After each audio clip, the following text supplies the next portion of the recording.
Welcome to Fearless with Jason Whitlock. I am Jason Whitlock, your host. Happy Wednesday. Yes, it is hump day. It is 2 days before Friday, our favorite day of the week.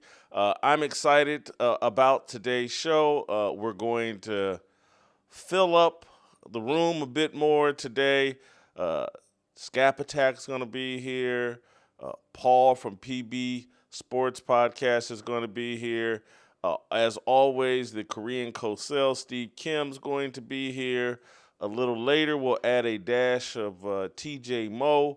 But there will be a lot of us talking today because we got some good things to unpack for today's show. Bronny James and the Los Angeles Lakers back in action last night, and Bronny had another stellar performance, which makes me want to talk about all of these kind of pampered second-generation kids that have invaded sports and says and kind of says, like, makes me question, like, has sports jumped the shark?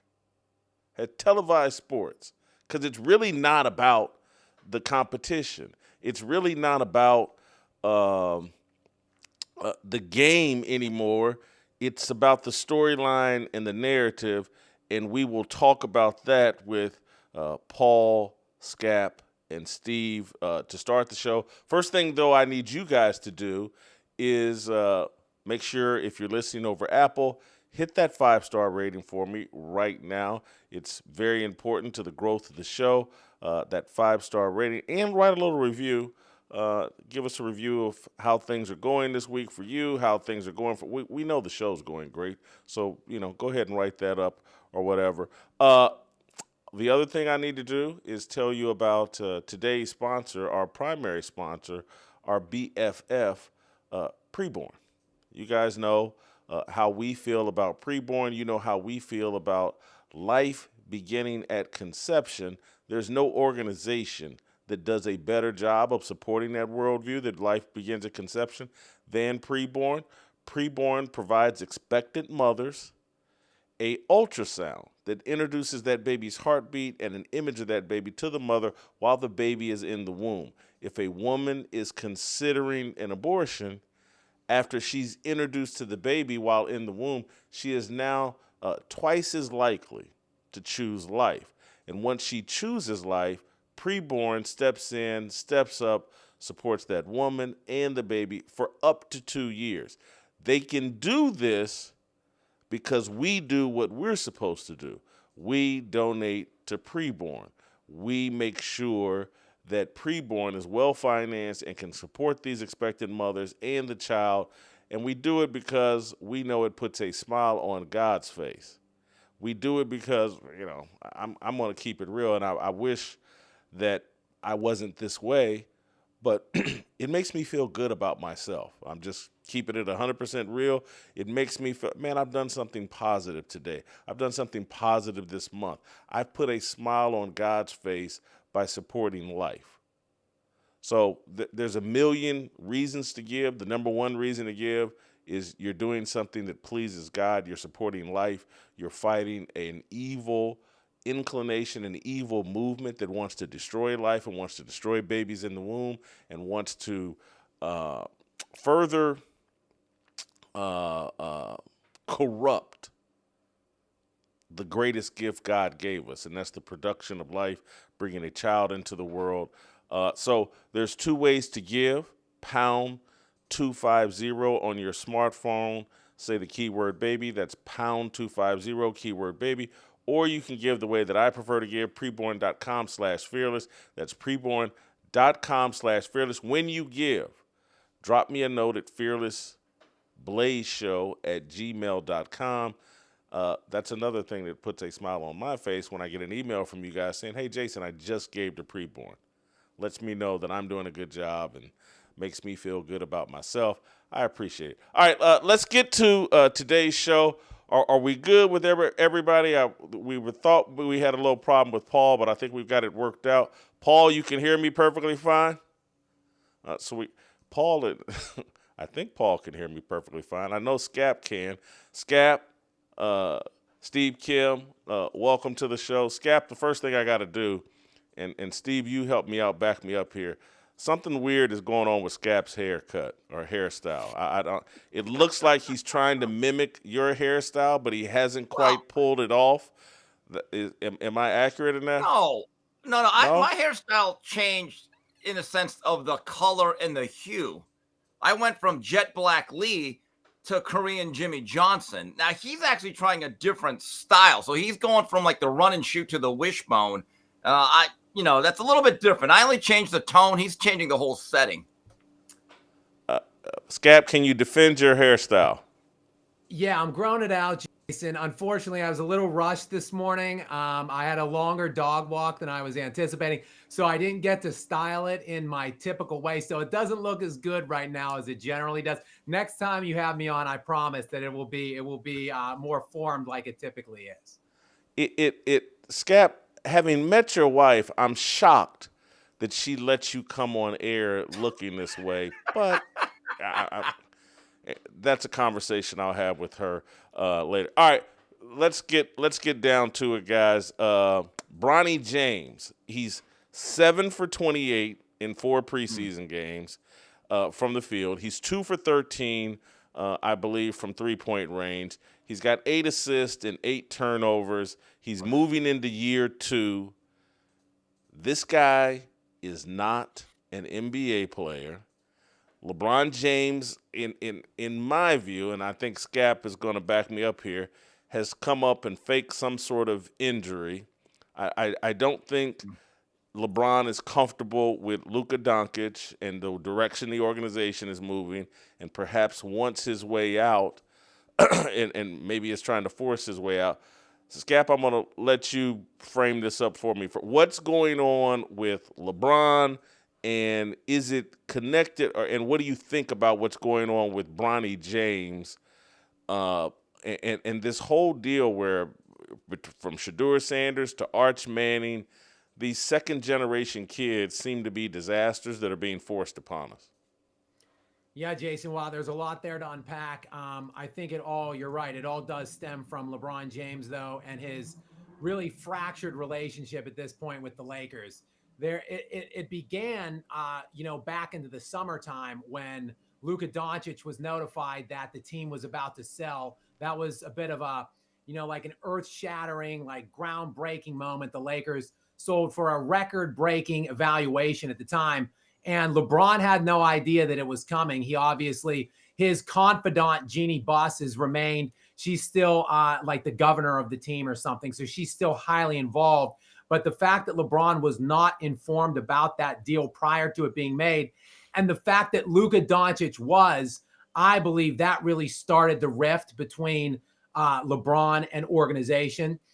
Couple that with the fact that obviously Rob Pelinka and the upper crust, if you will, of the Lakers front office, they're building towards Luka right now. And of course, they should be working towards the future. But LeBron, in his infinite and really fragile ego, he just can't take it, I don't think. He has never been like the sun to every solar system that he's been in throughout the entirety of his NBA career. So it's off of the court, Jason, and it's on the court that they're going to be funneling things more through Luka. And I think, quite frankly, LeBron didn't want any part of this, but he had no contingency. There was no exit strategy, if you will. Like, where was he going to go if he declined his player option in the summer? What were the options? He was either going to have to take like a veteran minimum or a mini mid-level exception to play on a contender. Could his ego take that, going from $55 million a year to like $3 or $4 million a year? So the other option would have been take a lot of money and go to some garbagey team and just jack up 20 shots a game. I don't think any of those were appealing for LeBron. So he activated his player option with the Lakers. And now I think he's just kind of trying to figure out what's next for him. What's next for him right now, though, Jason, is, again, you hit the nail on the head. He's faking some kind of nerve inflammation, like a sciatica issue. He's going to miss the first 3 to 4 weeks in the into the regular season. It's gonna stream over. So in the interim, we've gotten a good look at Junior, as you mentioned. Hold for 1 second. I've asked you to unpack too much. Let's put a pin there and stick to LeBron James. Steve, what do you make of what Scap is breaking down as it relates to LeBron James and the Lakers' relationship? Well, if LeBron is the sun, I want a sunset. I mean, good grief. So if he's already out a couple of weeks, well, then there's good news. He's already in midseason form. And I'm sure you guys have seen that meme where the two Spider-Men are kind of like pointing at each other, right?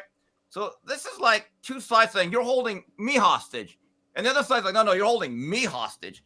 This is like a double hostage situation.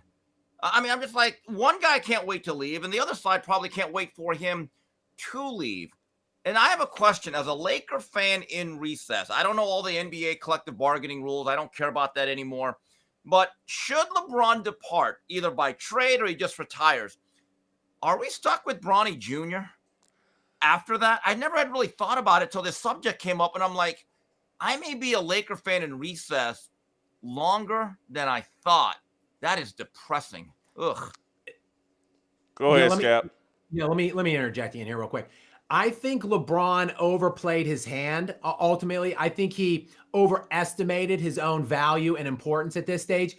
I think he felt that if he activated the player option, it would be the best of two worlds. He could then get himself to a contender like, say, Dallas, for instance, still save face by making the big money because it's trading from the Lakers. But Dallas doesn't want anything to do with that, nor does any other high-level contender. Why would you want to trade away valuable pieces to bring in this prima donna for what, 1 year, maybe 2 at most? And then, Steve, to your point, Bronny's coming with. Like, they're not, it's going to be a package deal. So LeBron thinks, again, he's overplayed his hand here. Not only can I dupe some contender into taking my 55 mil, I'll get him to bring my bum son along with me too. Nobody wants this arrangement, so he's stuck in Lakerland here for the year, and unfortunately, the Lakers are stuck with him. Jason, I know you don't go through this because you only fly first in business class. For us plebes, this is like when you go to Southwest Airlines. You got a good seat, right? And then there's a seat right next to you that's open. You don't care who sits next to you. But then all of a sudden, that woman with the crying infant sits right next to you, and you're like, oh, my God. So basically, Bronny is the unwanted carry-on. Gotcha, Scap. Got you. He's got a 4-year deal. Bronny does, and it seems the Lakers seem stuck with him, and for the moment they seem stuck with LeBron. This is a crash landing that I did not anticipate. That and I can see why LeBron is caught off guard. That you know, hey, the television ratings are built around me. If I'm not in the finals, I don't make a deep run in the finals, the ratings go down. I don't blame LeBron for overplaying his hand or overestimating his hand. He may not have overplayed, he just may have overestimated it, and he's caught between a rock and a hard place. This is I'm sitting here right now trying to think of what the analogy would be. What superstar player has had a potential crash landing like this? And will people at ESPN and in the mainstream sports media, will they be allowed to talk about, honestly, like what's going on with LeBron James? Because, I'm not sure, Clutch Sports and Rich Paul may have so much influence that this never gets talked about in a real way. The other thing, Jason, is to it, LeBron has lucked out, as he typically does, because he just jumps around and straps himself to whatever superstar players he can get to. He's got Luka Doncic. He's married himself somehow to Luka Doncic, who looks like he's poised for an absolute career year. Luka, who's already an elite all-time peak that we've seen. Now he's lost, I don't know, reportedly around 50 pounds in the offseason. He's actually taking his nutrition and his working out. He's taking that element of his game seriously. Jason, he was unstoppable in the Eurobasket tournament. Unstoppable. He averaged 35 points per game in that tournament, which nobody other than Giannis Antetokounmpo scored more than 24 per game. And Giannis only himself scored 27. Luka looked fantastic last night. He made his debut in the preseason. I think he scored 25 points in 22 minutes last night. So to put it in a better way here, Luka is going to be the makeup on LeBron's pig this year. He's going to make LeBron look a lot better than he would otherwise. Guys, I think Paul is good to go. Paul, I think you want to chime in here before we switch more to Bronny James. Yeah, I'll add. I'm asking you to chime in. You haven't been able to hear. that's an unfair question. Hold for 1 second, Paul. Let me flip back to Steve Kim. Steve, how does this? Is there a good ending for LeBron James here? Is there a way for him to wiggle himself out? Maybe mid-season, maybe some contender mid-season through injuries has to. I was saying late last year that maybe the Pacers were an option for LeBron James. I just can't imagine that ESPN and all the TV networks that are invested in the NBA ratings are just going to allow LeBron James to languish in LA when they can still draw some ratings out of him. Yeah, at this point, I'm like, what's that song from Diana Ross? Set me free, why don't you, babe? Good grief. Just get out of my life. Get out of my city. Get out of my franchise. Here's the issue. And to what Scap said earlier, let's say you ended up in Dallas. How would you feel as a Maverick fan? Just the optics. So in 13 months, you went from Luka, then essentially it's not really a trade, but then you swap with LeBron, you're thinking, okay, we just gave up a decade plus of good basketball. I just think the optics of it, Dallas would want no part of that. The other issue is realistically, so let's say there's a contending team that can make a real run at an NBA title. Is LeBron James at any stage of his life willing to be the second or third best player on a regular basis and subjugate his own ego and role to play that type of game? I have my doubts about that. Well, here's what's possibly transpired, and we can transition into, the Bronny. And LeBron may not have the leverage to get Bryce into the NBA. And because I do think that was his plan. He may not have the leverage to keep Bronny in the NBA. And I know Bronny's got this contract, and if he sticks with the Lakers, maybe it's inevitable. But if LeBron ever has to really force his way out, that may be the end of Bronny's career. That's where LeBron has potentially miscalculated, because his greed, his desire to play with his son may end up blowing up in his face. This has turned into a tragic soap opera moment. Well, I swear, my last airline analogy. Every airline says you get to bring on one carry-on. You don't really get two, okay? You already got Bronny. You're going to have to, pack that other thing and pay the $50. Good grief. LeBron may have to pay for Bryce to play. But anyway, I don't know if he's got the leverage to get Bryce in. He may be forced into retirement or something really embarrassing. Guys, he was asked on media day, LeBron was asked pointedly about if he's waiting around for Bryce. And there was about a minute, 90-second meandering response that he had.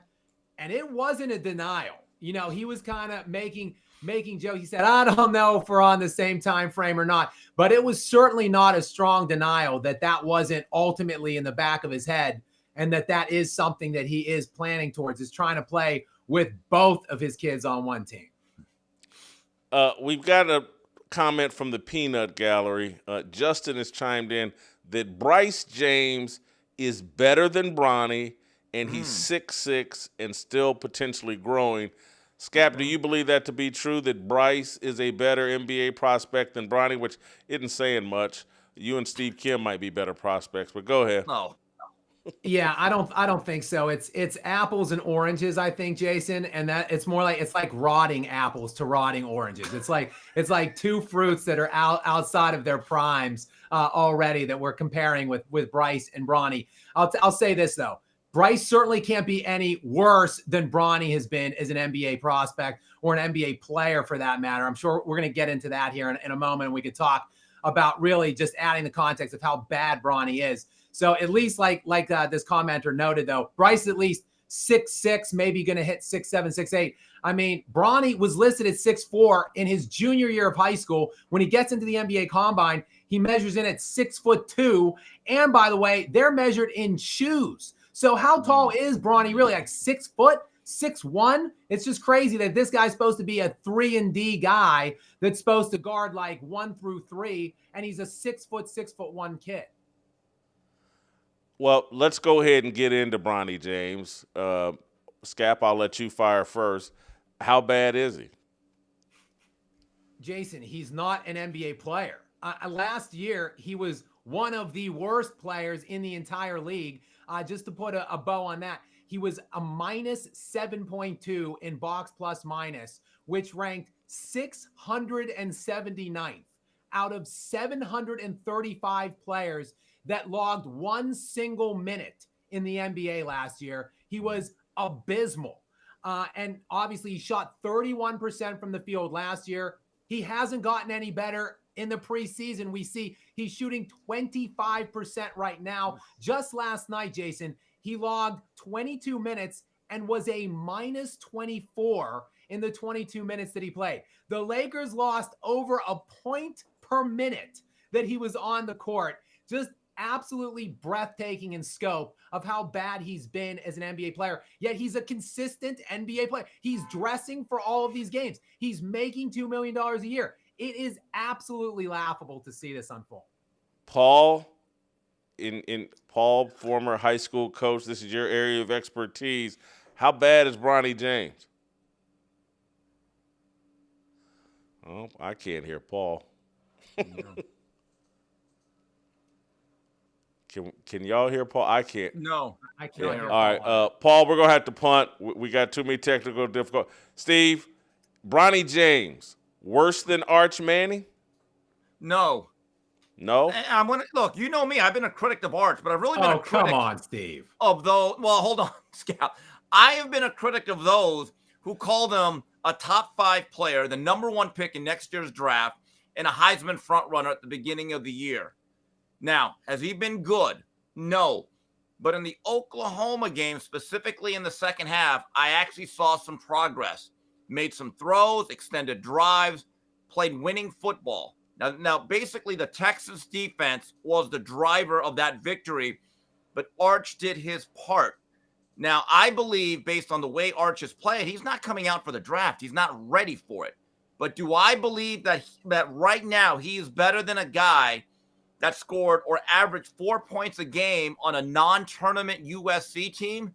I mean, that USC team didn't exactly have Harold Miner, Lorenzo Orr, and Dwayne Cooper. I mean, that was a bad USC or a mediocre Trojan basketball team. So if you want to compare the two, I actually believe that Arch Manning is curving or at least arcing towards a better college career than Bronny James. Well, hell, I had a better college career than Bronny James, and I played at Ball State. Well, you Go played. ahead, Scap. That's the thing. You played. It's not even necessarily it's undeniable Arch is going to be better in college. I know we're talking about Shedeur as well. I'm not a big Shedeur fan. I don't think he's going to be a hit in the NFL, but I mean, he did finish 8th in the Heisman voting. He had like 4,100 yards and 37 touchdowns last year. So it's undeniable all 3 of these guys, Shedeur and Arch and Bronny, they've all gotten opportunities and they've all had incredible benefits from who their fathers are. So they've all gotten undeserving chances, I think would be fair to say. But the other 2, Shedeur and Arch, are undeniable better prospects and have a better opportunity at the next level, in my estimation, than Bronny. As Steve mentioned, Bronny was the eighth leading scorer on his USC team that didn't even qualify for the NCAA tournament. They were under 500, and he was the 8th leading scorer, and now he's logging substantial minutes at the NBA level. It's unbelievable to see. Let me play devil's advocate here for a moment. I'm not sure if I believe this, but I'm going to play devil's advocate.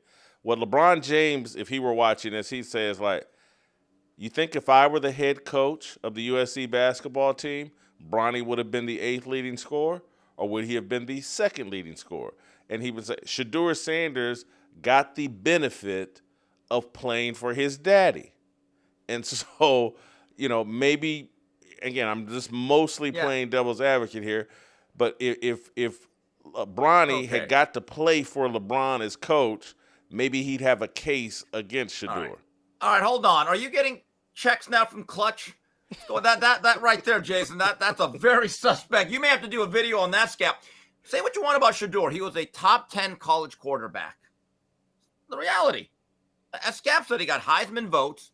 He was very effective at every level, from Jackson State, from the SWAC to last year's Big 12. He was good in college. We all know the liability he could be at the pro game. Holds the ball too long, not overly athletic. Arm strength is just maybe average.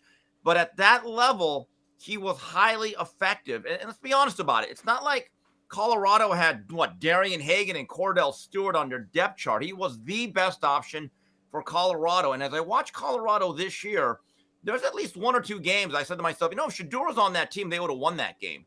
So we can go out there and doubt the ceiling of Shedeur as an second, NFL. Steve. I think you just misspoke. There's been a few games where you said if Travis Hunter were on that team, they would have won that. Is that what you meant to say? Okay, well, he mattered too. He mattered too, but it's not like, but look, someone has to get him the ball. But look, we can doubt and have our doubts about his NFL ceiling, but his effectiveness as a college quarterback, I think, is undeniable. Yeah, and also, again, just he was 8th in Heisman. If LeBron was coaching USC, Bronny ain't getting All-American votes. He's not going to be getting Wooden Award votes, even if Bronny or even if LeBron was coaching Bronny last year, Jason. And also, just to your last comment, Travis Hunter isn't exactly lighting the world on fire in the NFL currently either. That is true, and I need to discuss that at some point. Good point, Scap. It's a very good point.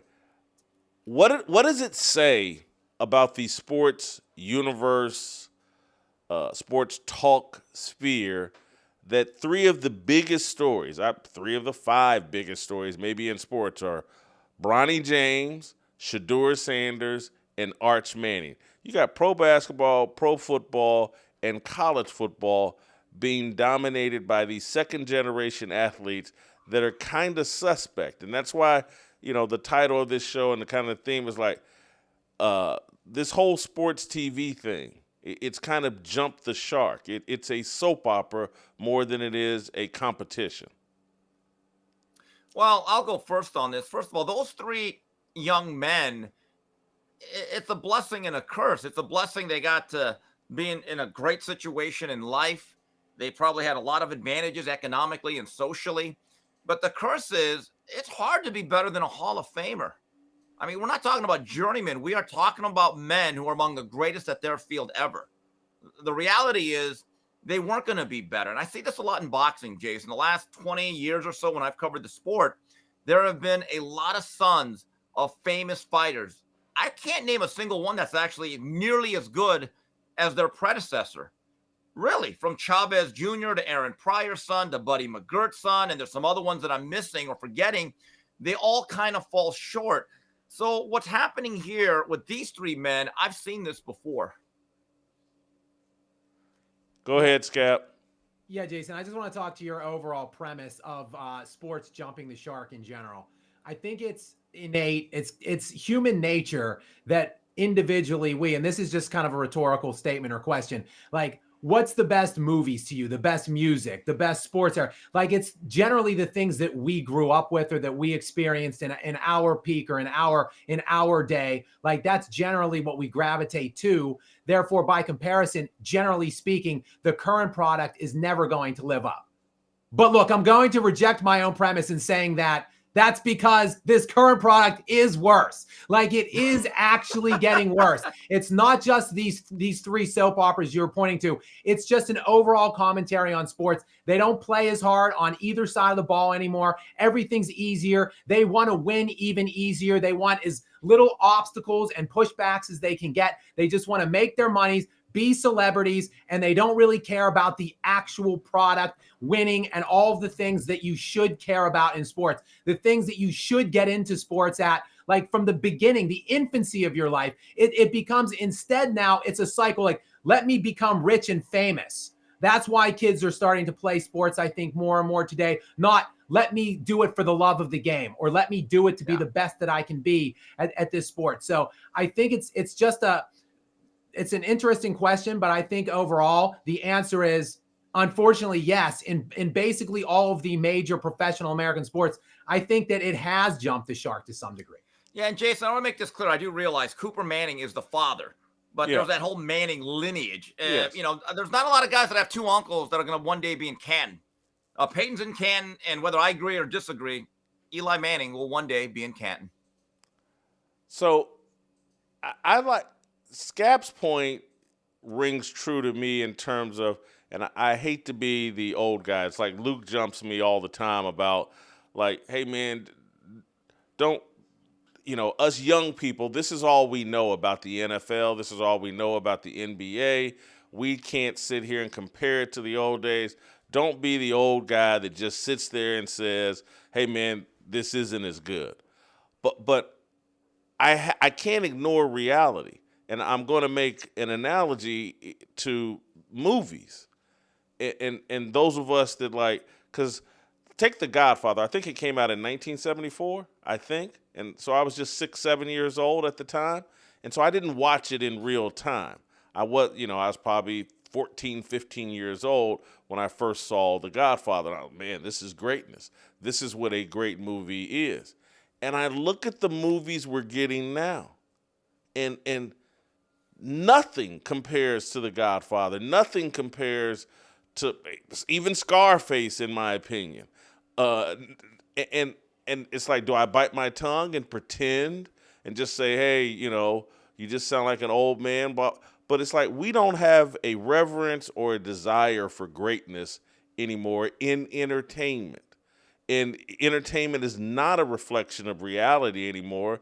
It's a reflection of Hollywood's point of view on reality.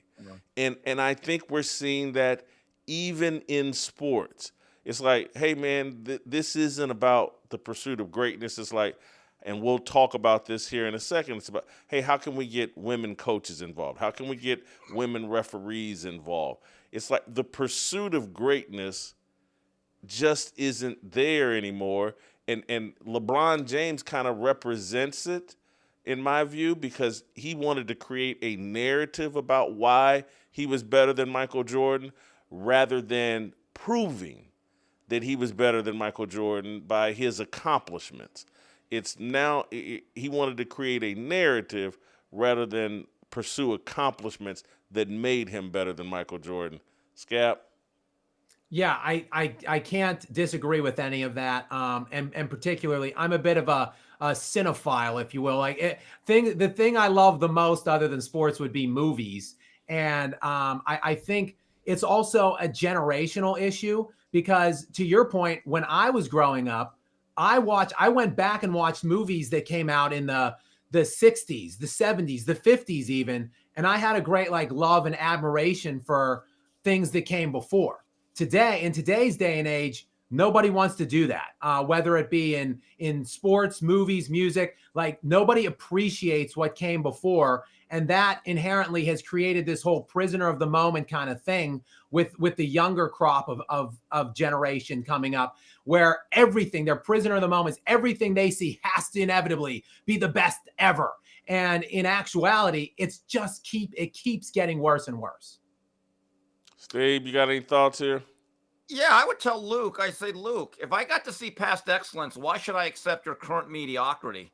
I'm actually proud to be a cynic. I'm actually proud to be the old guy yelling at the moon, telling kids to get off my lawn. Seriously, I'm not going to be cynical is not to be dishonest. Not. I remember 3-4 years ago, we're at Phil Training's having our monthly boxing dinner. And I told Doug Fisher, my great friend, old business partner, and now the managing editor at Ring Magazine. We traveled together to fights for years when we were at Max Boxing. We started that website.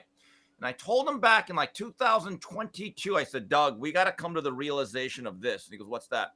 We've already seen the best boxing we're ever going to see. It's the truth. I got to grow up with Hagler Hearns, Leonard Duran. Then I got to see De La Hoya, Pacquiao, Mayweather, Bernard Hopkins, Roy Jones. Now we get Ryan Garcia and Teofimo Lopez and Devin Haney and Tank, and they're good. It's not the same. I mean, just think about it. A couple nights ago, I was watching Showtime. I was just flipping it around, and Showtime about 4 years ago did a documentary on the Kings, the Hagler, Leonard, Hearns, Durant quartet. So I'm watching it, and it really struck me because I don't know if you know this, guys, but 3 of the 4 fighters, the Americans, each got invited to the White House by Ronald Reagan. That's how big boxing was. That's how much of a dent they made to the American mainstream psyche that the president said, oh, my God, I love those guys.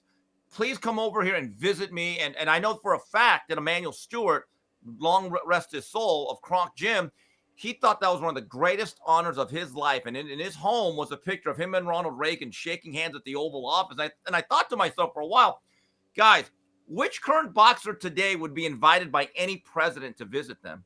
No one cares. So it's okay. Go ahead. Appreciate the current mediocrity. I will pay tribute to the past excellence that I saw. Steve, you actually move into a great point, because I don't even know how I feel about this, but aren't they having an MMA event, a UFC event on the White House lawn? Yes. And that's all. That's what's kind of happened to boxing and combat sports in terms of its move to UFC. That that boxing's like finally dead, and UFC actually has the relevance and traction. And perhaps we're going through that same process as it relates to the National Football League, but we just don't have anything to replace it with. Again, as it relates to boxing, it's moved to UFC. That now has more traction and relevance and star power than boxing. We don't have that fix yet for football, or who knows? Maybe it's college football rather than the NFL. Maybe that's where the excitement and the true competition is in college football than the NFL. Scap, or either one of you guys are. Yeah, I've seen the gradual degradation of the NBA over the last 15 years or so. Basically, a system that has empowered its players, that has really activated this era of celebrity and power and player empowerment and movement. And again, they've also litigated out defense, et cetera, to the point where they have watered down and depreciated their own product to such a degree it is almost unwatchable. And look, the NFL is king in this country, but I see them taking the same missteps that the NBA has been doing for the last 15 years. They're litigating out defense. They are creating this aura of celebrity player now. They're making just very baffling and puzzling decisions that just eschew or outright reject their own fan base.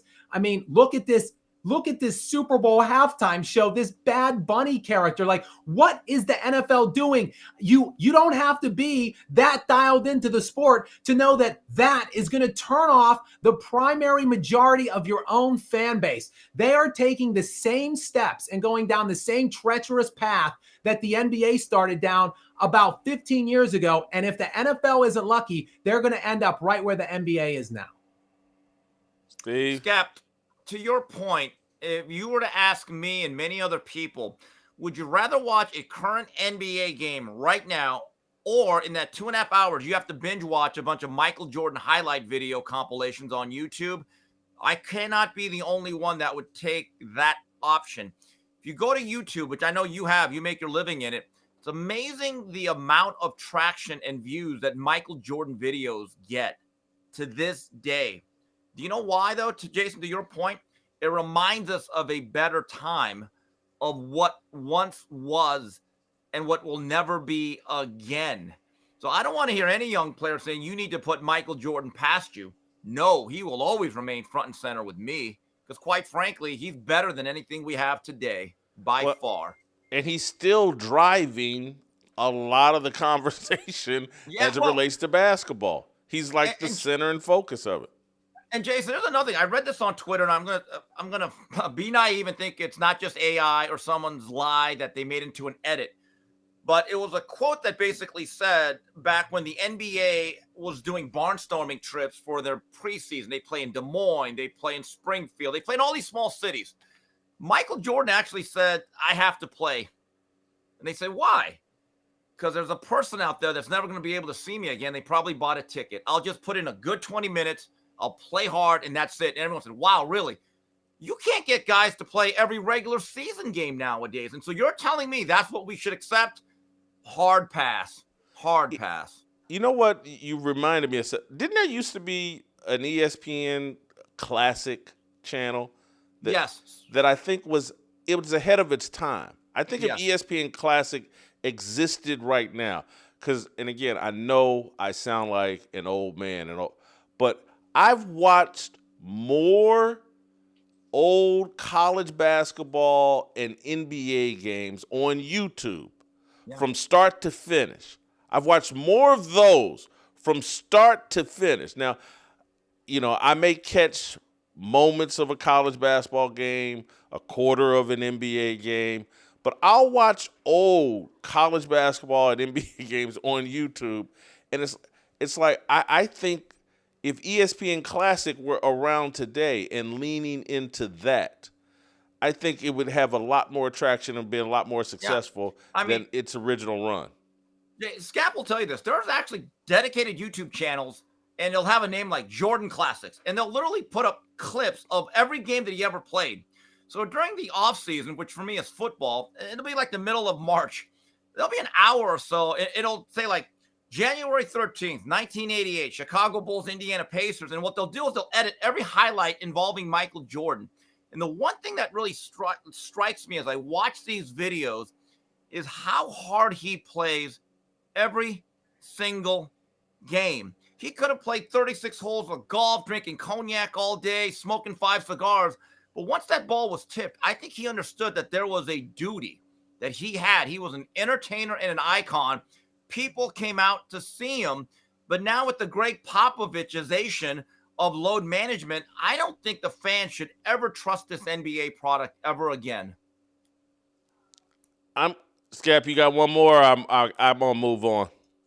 Yeah, just real quick to Jason, your earlier point when you invoked the name of The Godfather, when you watch these, like you could watch The Godfather today, which is whatever, a 50-year-old movie, and what does it do? It still holds up. Just like when you watch these games of Michael Jordan from the 80s, what does it do? It still holds up. Yep. You're watching it and you're saying, well, that's better than anything I see right now today.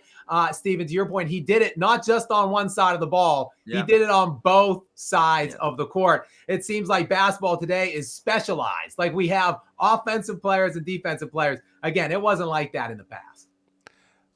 I want to move on, but we're still in the same thread. There's all this conversation that seems to be ginned up about Becky Hammon, who just won her 3rd WNBA title, I think, about her coaching in the NBA. And then there's questions, for some reason, someone's asking Dawn Staley about coaching in the NBA. And it's this, I think young people are going to reject and are in the process of rejecting this whole belief that, hey, women can do anything men can do. And so, hey, winning a WNBA title is proof that she could win an NBA title. And it's not. Again, I've watched a lot of the WNBA. Didn't watch the playoffs, but I've watched a lot. It's not the same. It's not in the same universe. But I want to, here's Stephen A. Smith talking about why some NBA team should make a run at Becky Hammon, and it's just preposterous to me. Play the clip. But I'm here to tell you something right now. Becky Hammon, this head coach for the Las Vegas Aces, I've said this on many occasions, and I'll say it again. She deserves to coach in the NBA. If 100. Men can coach in the WNBA, she needs, if I owned an NBA team, I would not mind giving her a chance as the head coach of my franchise. Because that woman knows what she's doing. Coach. That woman knows, well, of course, Dawn Staley, the great Dawn Staley. But I'm just talking about Becky Hammon doing what she did in the NBA level as an assistant coach and coaching the summer league team for the men to a title before she took the Las Vegas Aces job. She has been a staple in basketball, period. And I'm just really big on this, man. Justin, I believe men should not be allowed to be head coaches in the WNBA because you don't see women coaching in the NBA at a head coaching level. If you're going to do that to the women, having a man coach the WNBA team, then a woman should be allowed to be the head coach of an NBA team. That's what I believe. And that's what I disagree with. And it's all based on the false premise, myth that, hey, if a man can do it, a woman can do it just as well. Well, let me see a woman stand up and piss. We can sit down and piss. Can they stand up and piss? They can't.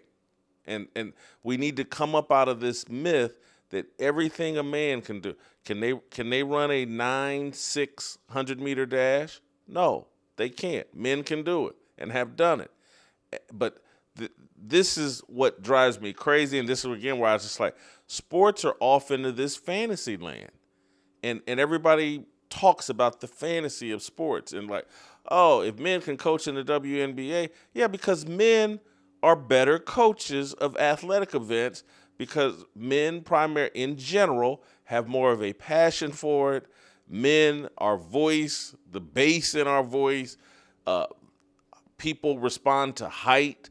And again, there's not that there's been no great short coaches. There's been plenty of them, from Hank Stram to Vince Lombardi. But the taller you are, the more respect you command.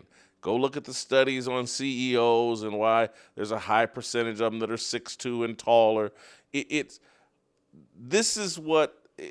I think the way the conversation is rigged in sports, through ESPN, through Fox Sports, through the mainstream media, it's a turnoff to young boys and men. And when I just talk about jumping the shark, this is what I'm talking about. Steve, you fire first.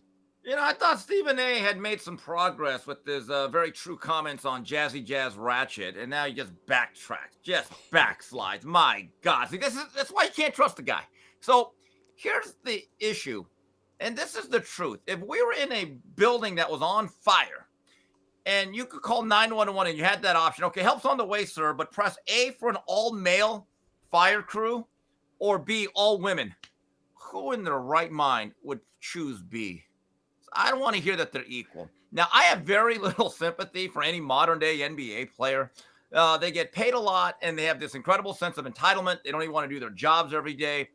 But I would feel an iota of sympathy for anyone that got stuck on a franchise that would try this stunt, because they'd be asked about it incessantly, and this would be the answer. Well, yeah, I don't really care who leads me. I can play. And in the back of their mind, no professional athlete at that level that is a male wants to be told what to do by a female. That is the reality.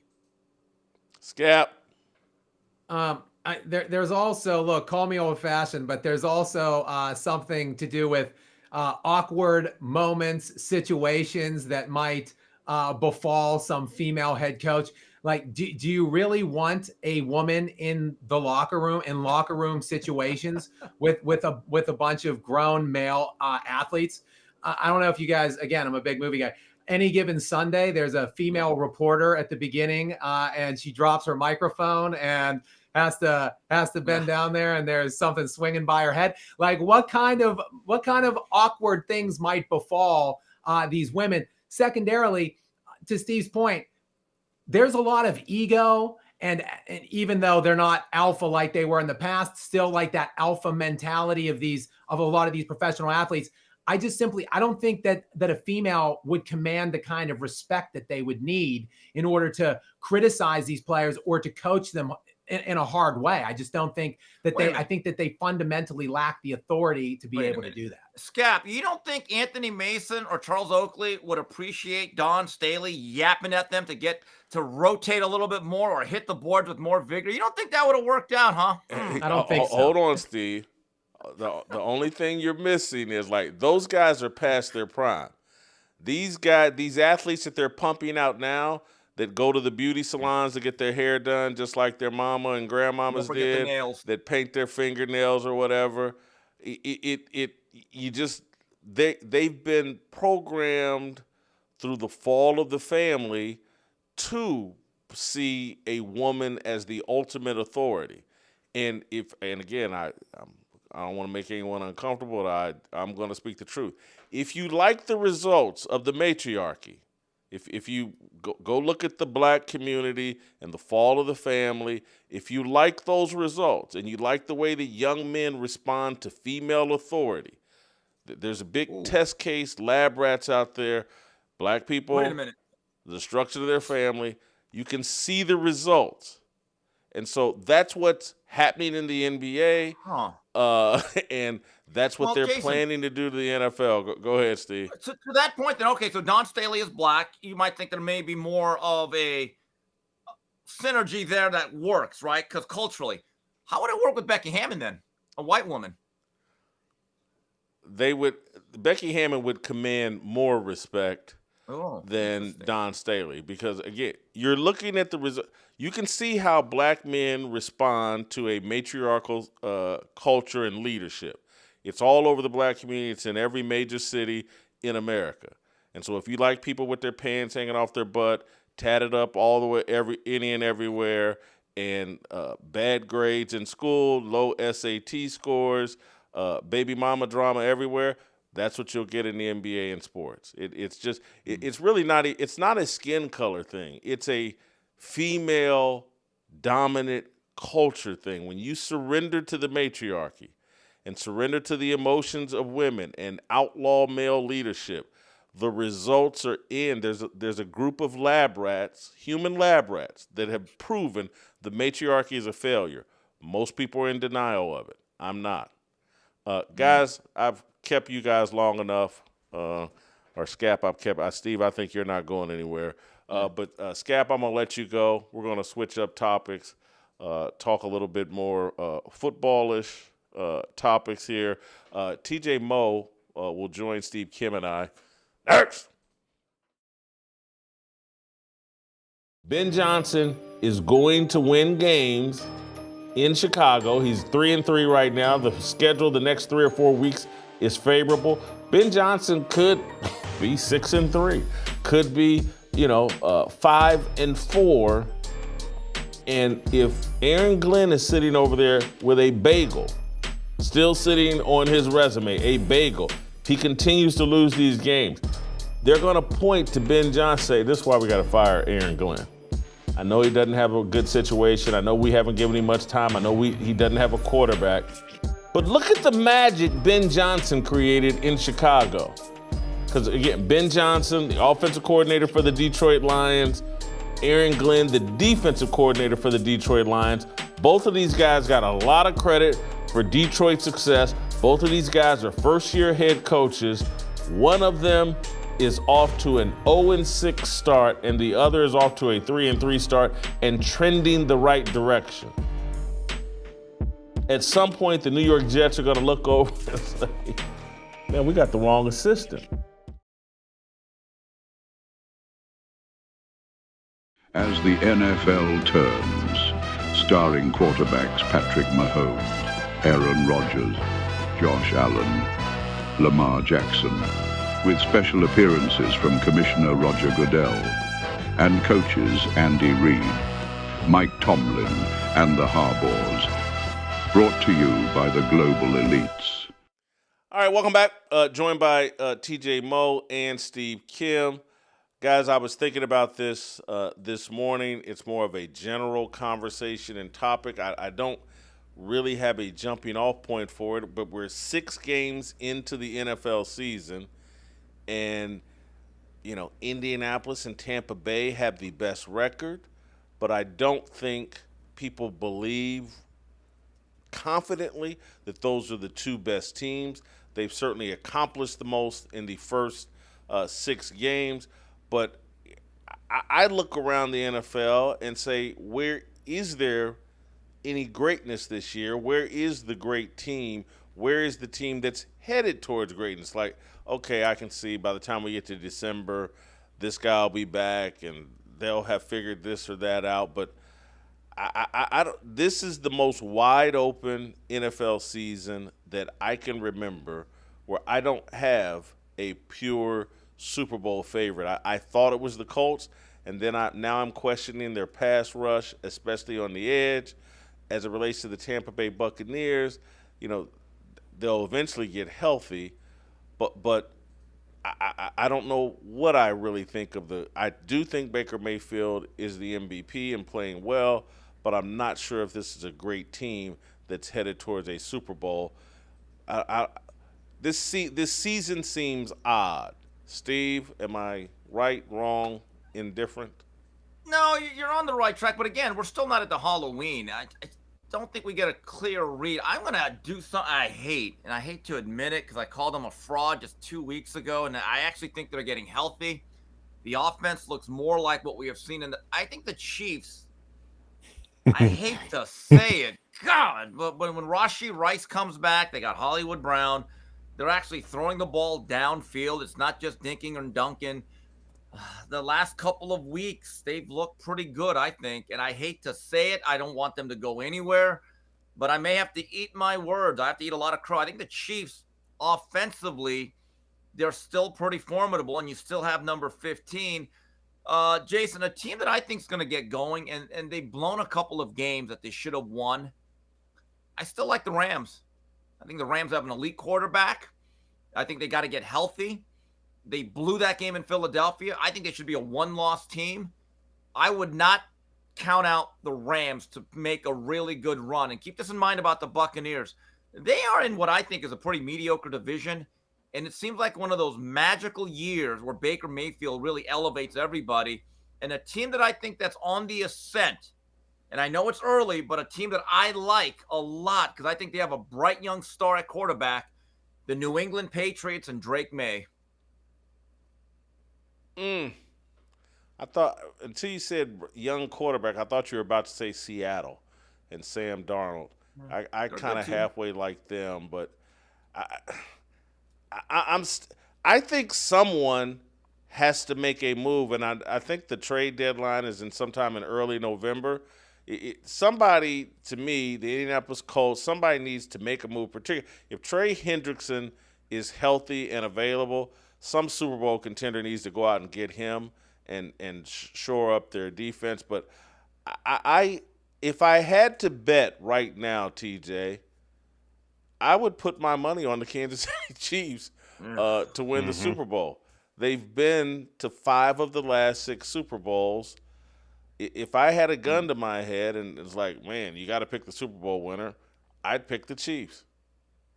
I think I would too, and I've already apologized for my stupid take as of 2 weeks ago. And so I think I would too, but it's not because I think they're really good, because they're not. I think this Chiefs team would lose to most of the Chiefs Super Bowl teams. Maybe not last year's Super Bowl team. That was kind of a fraud. It was the winningest, worst team that I've seen through the year. I think they had lost one game through like the first 13 or 14 in every week. Where like, they're not very good. They're not very good. They just keep winning. But it's really an indictment on the rest of the league. I mean, everybody always pretends to want parity. All parity means is that you lack excellence. That's it. The whole league lacks excellence. That you don't have a league that's unbelievable and we're all just so good that we're all splitting games. It's not true. Nobody can point to the excellence this year. In fact, the people that we were suggesting just 2 weeks ago, Josh Allen, that this is your MVP favorite. He's not been any good the last 2 weeks. In fact, you and Danny Cannell were just talking yesterday how his mechanics look terrible. He can't even, he's getting lazy, right? These aren't things MVPs do. And so I think the whole league lacks excellence right now. And it's frustrating. I mean, we've talked about this. If you zoom out, you've spent a lot of time talking about this. You don't practice the same way you used to. You don't do real two-a-days. You can't tackle in practice. That's why defenses are no good. Coaches can't come down on you the same way. The quarterbacks have it easier than they've ever had before, so they don't have to learn how to call the plays. They don't have to do the stuff Danny Cannell was talking about yesterday and actually memorize the game plans. The receivers can't get hits. The quarterbacks never have to pay attention where they're throwing the ball. They just toss it up and either get pass interference or it's an incompletion because, well, they can't hit your guy anyway to blow him up. You don't have to worry about injuries. Like, everybody's just gotten progressively worse at everything. And so that's my frustration. It's like, sure, we can sit here and still enjoy the league and still pick the Chiefs, which again, I really like Mahomes. But the league in general lacks excellence. It seriously lacks excellence from, say, 10 years ago when I think it was a much better league. And you know what I think has contributed to that? The 17th game. There was such a meaningfulness to each NFL game. I think they reached – to me, the NFL would be better with a 14-game schedule. They pushed it to 16, and it was like, okay, but you're at a tipping point. And I think they've jumped the shark and reached that tipping point. 17 games is one too many. 18 games is going to be two too many. And the reason why we're sitting here 6 games into the season, 6 weeks into the season, and we're like, hey, there's no greatness, is because greatness isn't required anymore. Because we got 17 games. And we can be 9-8 or 10-7 and back into the playoffs, and that's perfectly fine. There was, to me, again, the perfect schedule is 14 games, but even at 16 games, there was such an urgency and an importance to each NFL game that's just not there anymore. Well, scarcity creates value, and you're right, Jason. There used to be a time that if you lost a division game, you're like, wow, that's almost worth 2 games if you start going to tiebreakers. Think about it in baseball. There's there used to be 162 games at one point. I don't know what the rules are now. I haven't kept track for a while, but you could have a 7-8 game losing streak in baseball and still make the postseason. In football, you lose 1 game. The value of that compared to baseball is a 10-game losing streak, right? I mean, and if you lose 2-3 games in a row, wow, that's really like a 25, 30-game losing streak. I mean, think about this, Jason. There used to be an urgency to the highest degree of any team that went 0-1 in the National Football League, because there used to be stats. If you go 0-2, you're in trouble. Odds are you aren't going to make. Now you can go 0-2 and say, all right, if we win the third one, we're still in it, right? Because we still got 14 more games. But there used to be a thing where if you were 0-1, that second game almost felt, I wouldn't say like a playoff game, but it felt like it was going to really determine what type of season you had. Jason, don't forget hold for 1 second, TJ. Hold for 1 second, TJ. And don't lose your point, but I'm going to ask you a different question. TJ, when I played college football, I believe we played an 11 or 12 game schedule. Wow. And when you lost a game, it felt like death. It felt. You would come in Sunday. We play on Saturday. You come in Saturday night to watch film, or it actually had started with everybody had to check in with the trainers on Sunday morning, and that was the first. You had to go see Rex Sharp, our trainer. Rex Sharp wasn't he you guys' trainer too? Rex Sharp was our trainer at Ball State, and really, one of the best guys I've ever known.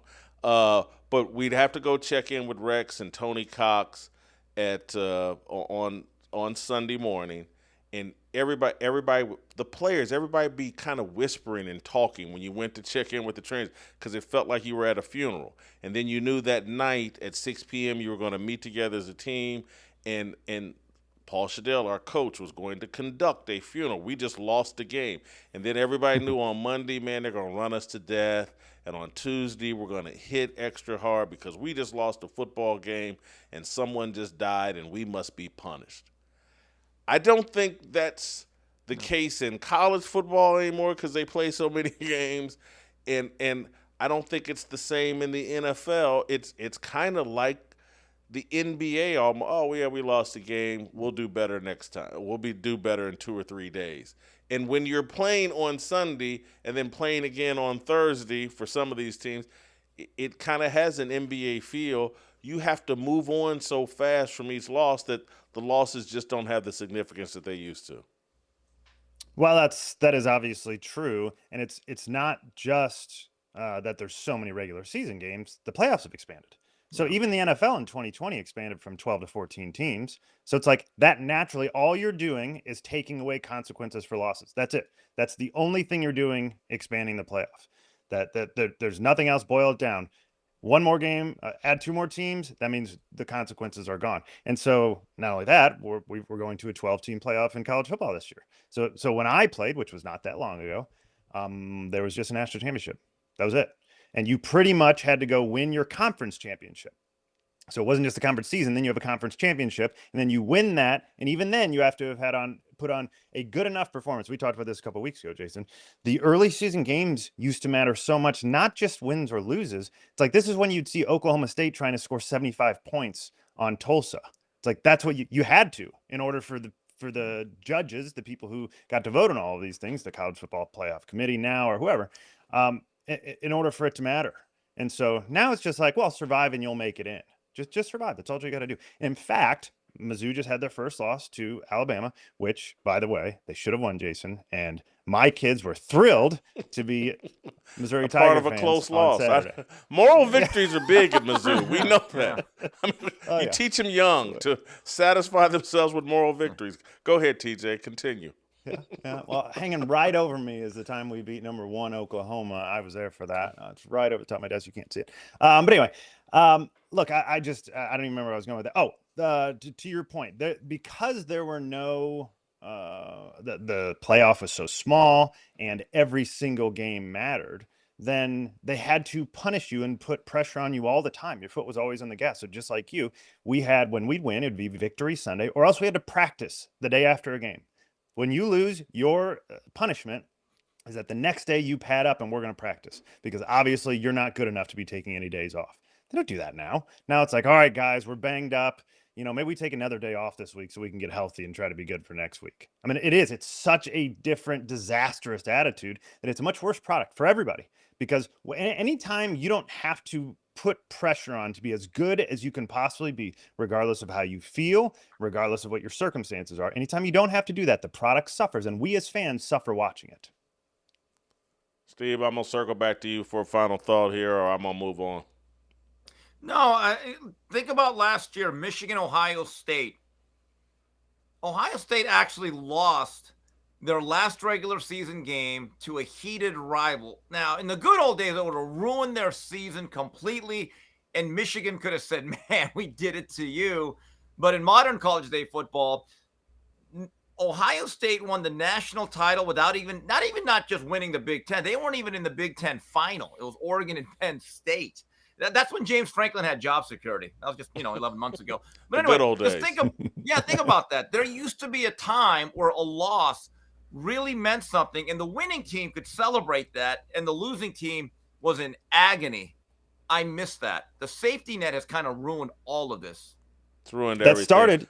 That started, guys, the second in college football, the second the playoff came out. If you remember, 2014 was the first year, and I think it was maybe it was at Virginia Tech, now that I'm saying.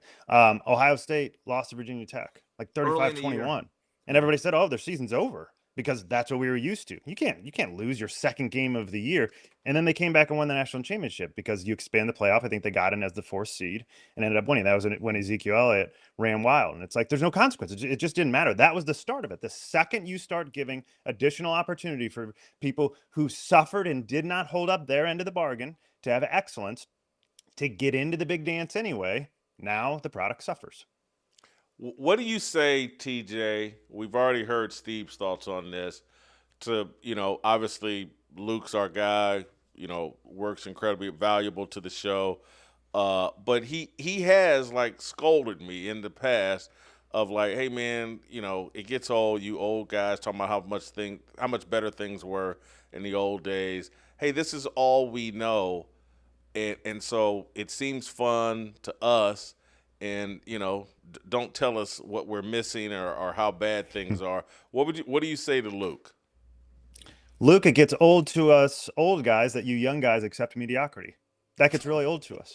It is. We've seen excellence. We've felt it. We know what it is. And you young people have no idea what that is. We wish better for you, Luke. We are pressing hard so that you get the product you deserve. And right now, you are accepting mediocrity, and we're sad for you. That you're only 35, so it's hard. That you are 14 years older than Luke. So I guess TJ's add TJ to the old fuddy-duddy crowd like the rest of us. Let me add, Owen's in studio with us. Owen, I'm going to ask you, how hardcore of a sports fan are you? Not much, or? Not a whole lot. Okay, so all right. What about you? But go Pats. Go Pats. All right. Anyway, I was going to get Owen's opinion. All right, we'll keep it moving. I got one last thought or one last topic for us here. Marcus Freeman is being rumored as some sort of candidate for the Penn State job. And I don't understand why Marcus Freeman would have any interest in Penn State other than perhaps get a raise at Notre Dame, but he doesn't seem like that type of guy. I don't understand why Penn State, you got Matt Rule out there, you got Kirk Cignetti out there. It may be tough to get him, but Matt Rule seems to want the job. I don't understand why maybe they're floating Marcus Freeman's name out there for leverage in a contract negotiation with Matt Rule. I don't understand how Marcus Freeman would make any sense as a candidate at Penn State. Steve? I don't know how it makes any sense for Marcus Freeman. I mean, think about this. Notre Dame has adapted to the new age of college football. In the years past, I think the NIL would have been an issue. The transfer portal would have been an issue. But they have evolved. They realize we got to be in business here. Football is a business. So we're not going to act like it's 1986 with Lou Holtz. We're going to act like it's 2020s in a new age. Here's the other issue. Penn State right now is no better than third or fourth in the pecking order of the Big Ten. Notre Dame has advantages. Everyone else hates it, but them being an independent, it actually helps them. And everyone hates it, but that's not their problem. And the way Notre Dame is now financed and the way he's recruiting, I believe going from this current version of Notre Dame to where Penn State is right now would be a step backward for Coach Freeman. TJ? Well, I think it'd be a step backward for Penn State as well. I mean, I don't think it's a good match. If you Hadley, give me some stats here. You know, his first 3 seasons in Notre Dame, he had home losses to Marshall, Stanford, and Northern Illinois.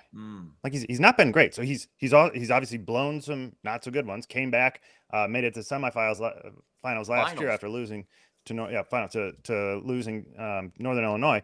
But he's also lost the big games. He has lost to Miami and now at home to Texas A&M. So it's not like Notre Dame is dominating with him at the helm.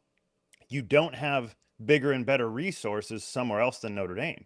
It's like, in fact, you see guys like Brian, I forgot his name, the LSU coach now. Brian Kelly. Brian Kelly, thank you. Because he didn't like the pressure at Notre Dame, in fact. And so I don't know that you're going to have it. I don't think he liked the resources at Notre Dame. Yeah. Yeah, I've talked to him personally about that.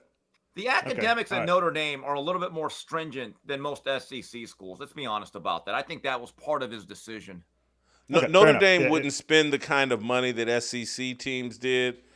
That was part of Brian Kelly's problem. Heard it directly from him. And then once they got him out, then they have poured, I think, some additional resources into Notre Dame under Marcus Freeman. When you make a move away from a successful coach like Brian Kelly, young guy, now you're invested because you got to have this work out or you look really foolish.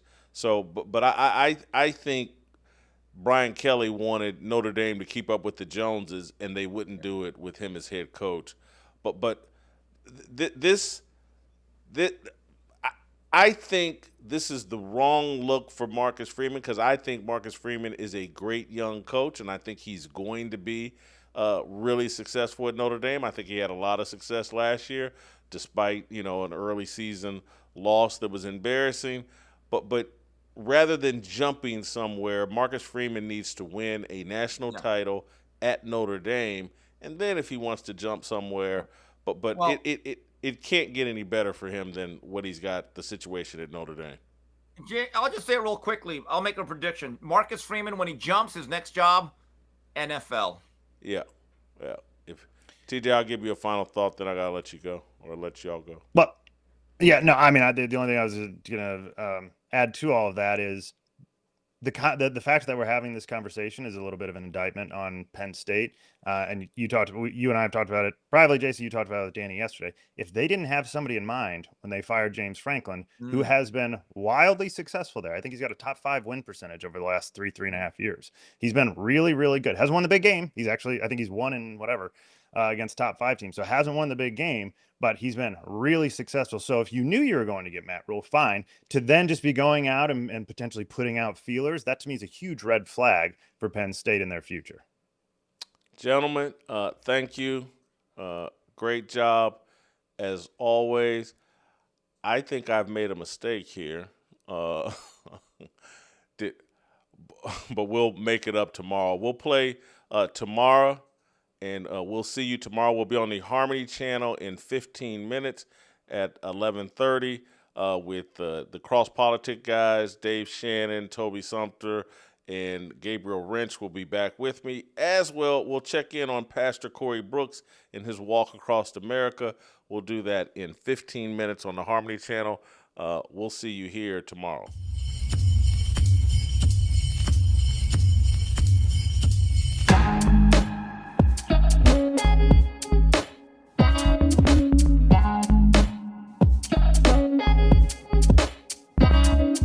Waiting for the countdown, coming off the breakdown, standing in line for freedom. Looking for a breakout, feeling like a standoff, nothing in life like freedom. Came in like a fighter, striking like a ladder, making all these moves for freedom. I want freedom. No negotiation, my sister, no relation. We all just wanna have freedom. Sitting on a corner, never been alone.